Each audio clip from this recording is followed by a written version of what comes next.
Student welcome back to my channel. मैं हूं सरोन गोस्वामी। आज की इस वीडियो में मैं आप लोगों को दिखाने वाला हूं क्लास 10 सामाजिक विज्ञान का मॉडल पेपर। अगर आप क्लास 10 में हो और वीडियो पसंद आए तो वीडियो को लाइक करना, शेयर करना अपने फ्रेंड्स के साथ। अगर चैनल पर नए हो तो सब्सक्राइब करने के बाद बेल आइकन को जरूर प्रेस कर लेना। चलिए शुरू करते हैं इस वीडियो को। देखो, आपको पता है बहुविकल्पीय प्रश्न आते हैं, अति लघुत्तरीय प्रश्न आते हैं, लघुत्तरीय प्रश्न आते हैं, दीर्घोत्तरीय प्रश्न आते ही हैं, मानचित्र संबंधित प्रश्न आते हैं। तो ये आपके सामाजिक विज्ञान में पूछा जाता है। ठीक है, तो आपको पता है इसमें नागरिक शास्त्र और इतिहास है, फिर आपको भूगोल और अर्थशास्त्र एक साथ मिलेगा। ठीक है, तो समझो मॉडल पेपर है बहुविकल्पीय प्रश्न। आपको पता है यहाँ नेपोलियन का संबंध किस देश से था और यहाँ लाहौर अधिवेशन में किसकी मांग की गई। मतलब आपके बोर्ड एग्जाम में 6 अंक का बहुविकल्पीय प्रश्न पूछा जाएगा। खंड का में कहा, खंड का में 6 अंक का बहुविकल्पीय प्रश्न। अगर इधर 6 अंक का पूछा जाएगा तो उधर भी 6 अंक का पूछा जाएगा। यानी कि अगर बहुविकल्पीय प्रश्न तैयार कर लो तो 12 अंक तैयार हो जाएंगे। केवल ऑब्जेक्टिव क्वेश्चन से आपको 12 अंक मिलेंगे, लेकिन आपको इसे तैयार कर लेना है, क्योंकि ये 12 अंक आपको 2% दिला सकता है। ठीक है, तो ये आपको तैयार कर लेना है। 5-6 बहुविकल्पीय प्रश्न आएंगे। अब कौन सा है वो आपको पूरा पाठ याद करना पड़ेगा। फिर बारी आती है अति लघुत्तरीय प्रश्न। राजटैक कौन था? समवर्ती सूची के 4 विषयों का उल्लेख करो। संघीय शासन व्यवस्था के दोहरे उद्देश्य क्या था या क्या है?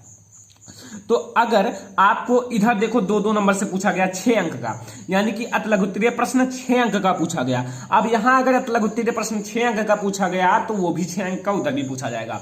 यानी कि अगर इधर आपको बहुविकल्पीय और अति लघुत्तरीय तैयार कर लो तो 12 दूना 24, यानी कि आप पासिंग मार्क से 1 नंबर आगे निकल चुके हैं। 70 में 23 नंबर आपको पासिंग मार्क लाना होता है, लेकिन आप 1 नंबर आगे निकल चुके हो, यानी कि आप 24 नंबर कर चुके हो। केवल अति लघुत्तरीय और बहुविकल्पीय प्रश्नों से, छोटे क्वेश्चन से आप 24 नंबर प्राप्त कर चुके हो। लेकिन आपको भाई याद करना पड़ेगा। मैं भी बहुत ज्यादा याद करता था जब क्लास 10 में था। ठीक है, और देखो इसको बहुत अच्छे से याद करोगे तभी होगा। ठीक है, अब यहाँ लघुत्तरीय प्रश्न आपका कुछ पेपर भी सरल आ सकता है, क्योंकि कुछ आप जानते हो महामारी की वजह से। तो लघुत्तरीय प्रश्न, उदारवाद की प्रमुख विशेषताएं का वर्णन। तो यहाँ आपके लघुत्तरीय प्रश्न में 2 ऑप्शन रहेंगे, 2 में से 1 करना पड़ेगा। जैसे उदारवाद की प्रमुख विशेषता लिखो, या फिर इटली के एकीकरण में महत्वपूर्ण भूमिका निभाने वाले 3 नेताओं का नाम लिखो। अब देखो स्टूडेंट, यहाँ आपके ये भी 6 अंक के पूछे जाते हैं। जैसे इन दोनों में से अगर 1 करोगे तो आपको 3 अंक मिलेंगे। इन दोनों में से अगर 1 कोई करोगे तो आपको 3 अंक मिलेंगे। ठीक है, अब यहाँ 1992 के संविधान संशोधन के पहले और बाद के स्थानीय शासन के 2 प्रमुख अंतरों को बताइए। या फिर ये, तो इन दोनों में से अगर 1 करोगे तो 3 अंक मिलेंगे। फिर भी 6 अंक आपको लघुत्तरीय प्रश्नों से मिलेंगे। यानी कि आपको खंड का में 6 अंक बहुविकल्पीय से और 6 ही अंक अति लघुत्तरीय से और 6 ही अंक लघुत्तरीय प्रश्नों से मिलेंगे, यानी कि 18 अंक। ठीक है,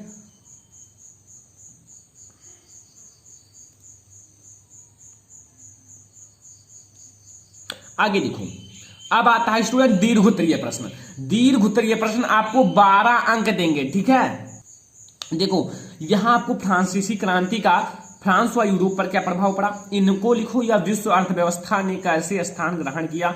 ठीक है, और इनमें तकनीक क्या योगदान था, इसको लिखो। इन दोनों में से किसी एक को करना है। इन दोनों में से किसी एक को करोगे और 6 अंक मिलेगा।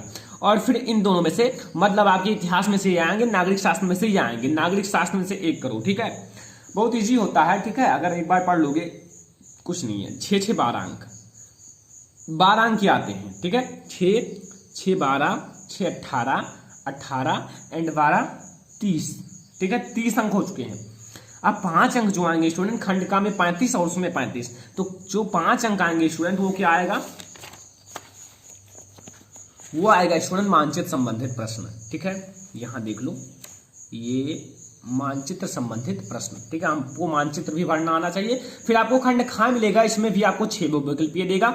6 बहुविकल्पीय देख सकते हो। यहाँ भूमि एक संसाधन है, टिहरी बांध परियोजना किस राज्य में स्थित है, गुजरात एंड सर्वप्रथम। देखो ये आपको 6 मिलेंगे।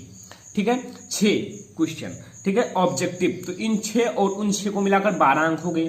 ठीक है, और 6 ही अंक आपको अति लघुत्तरीय प्रश्न मिलेंगे। 6 ही अंक आपको अति लघुत्तरीय प्रश्नों में मिलेंगे। ये मृदा अपरदन क्या है, उदारीकरण क्या है, विदेशी निवेश से क्या तात्पर्य है, ये भी 6 ही अंक मिलेंगे, यानी कि 12 अंक। तो 6 यहाँ से 6 उधर से 12 आपको लघुत्तरीय मिलेंगे, ठीक है।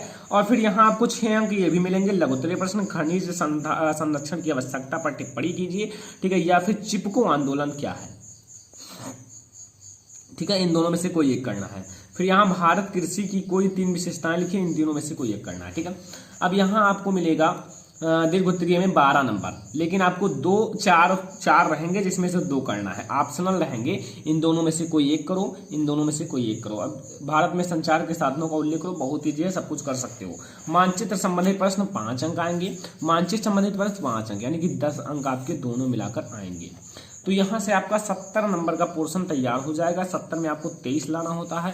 अगर 23 लाना हो तो बहुविकल्पीय और आप लघुत्तरीय को तैयार कर लो, आपको 23 तो कोई रोक नहीं पाएगा। लेकिन अगर आपको 70 में से 65 लाना है, 68 लाना है, तो आपको सबको तैयार करना पड़ेगा।